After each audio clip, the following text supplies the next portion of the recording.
Today's spooky spot, we are having a look at the Mezco monster Mez-Itz, Dracula, and the Mummy. An older set, yes, one set Spot wanted to review at some point during the month of Spotober. It's happening right now, so we're going to have a look at these. The Mezco released several different lines. Now this one only shows 4, but there was also 2 packs available, I guess, of more monster-created ones on their end. They did like a mad scientist. Did a couple other cool ones too. But this one is the bare bones Universal Studios monsters. But yes, you would be correct.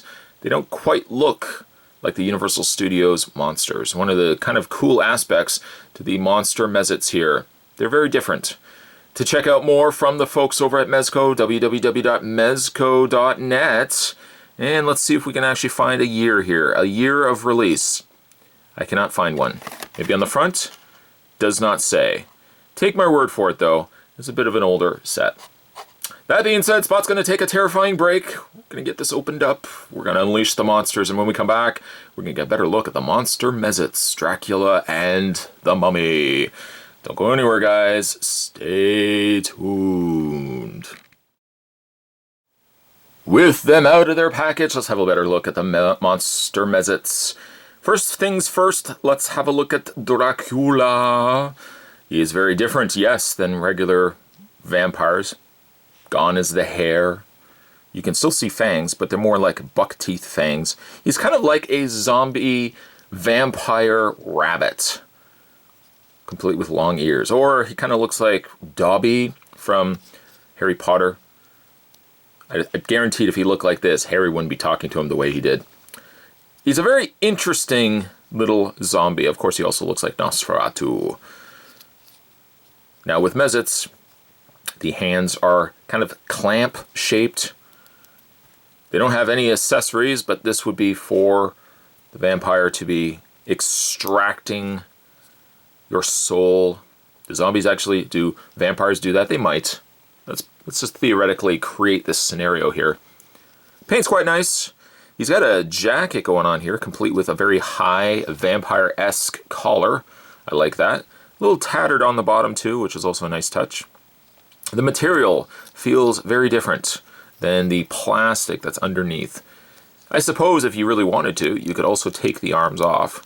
I wouldn't suggest this, but you could take the arms off, and you could take the jacket off, and the arms would still be the same color as the suit. This would be an example of where you could actually remove it. But I feel like he wouldn't be as fun to take this jacket off. The popped collar, I'm glad we're kind of past the popped collar craze youth were doing. Now that was scary. But you could theoretically take this off. I don't think he would be as cool though. Underneath, he's got his little amulet necklace. I really like his face though. There's just some random dots on his face too. That's okay. In the way of his articulation, the vampire has a ball joint in the head, which you can't even pivot the head left and right. Ball joint shoulders. You can rotate at the wrist. Rotate at the waist. You can also move the legs, but yeah, a little more limited on the vampire here. He's also got 2 peg holes on either foot. That gives us a total of 4. Doesn't come with a display stand though, which is a shame, but that's okay. Do like the vampire. He's very different. Moving along. We're having a look at now the Mummy. Keep wanting to say zombie. I'm resisting the urge. Zombie's movement. There we go. I just said it. Mummy's movement. Woo!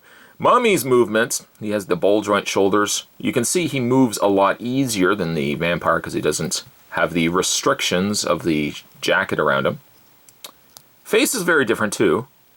It looks mummy-ish, but then also not quite either. It's really stylized, and I like that. They've painted in little bandage lines, but then they've also wrapped extra bandages, sculpted bandages around his torso, his legs, and his arms. It's a nice touch as well. I keep wanting to do this. They immediately kind of throw you off with the size of a Mez-Itz. Mez-Itz are a bigger mini figure. It kind of looks like it wants to be a mini figure, but Mez-Itz, because they are a little bit larger, when you first pick them up, they it's jarring the size of them. But Mezco released a whole slew of these things, both monster and movie. They even had like RoboCop and stuff like that, which was kind of cool. I really liked the Mummy. I think equally so, I really like the Vampire. I mean, looking at the two, my favorite could be the Vampire out of the two. But the Mummy has personality, and I like personality. I also like my soul as well.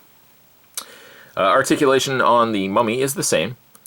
I guess he is a little more limited when it comes to his head articulation because his shoulder slightly gets in the way. A little bandage on his shoulder. Lots of movement in his arms with that ball joint, swiveled wrists, swiveled waist, and the ball joint legs, which work a little stiffer, but they still get the job done. These would be so awesome if they had display stands. Sadly, they don't, but that's okay. At the end of the day, got some monster Mez-Itz. Going to be very, very cool to put out on Halloween, which is happening right now, the month of Spotober. Spot's also going to have a look at the other set as well with what Werewolf and Frankenstein's monster, or just Frankenstein. But today's spooktacular spot, we were having a look at the Mezco Monster Mez-Itz, having a look at Vampire, and the Mummy. Certainly stay tuned, guys. Like I said, Spot's going to have a look at the other Monster Mez-Itz. That's going to be coming up very soon. And of course, lots more spooky spots heading to you this month. Thanks for watching as you always do. See you next time.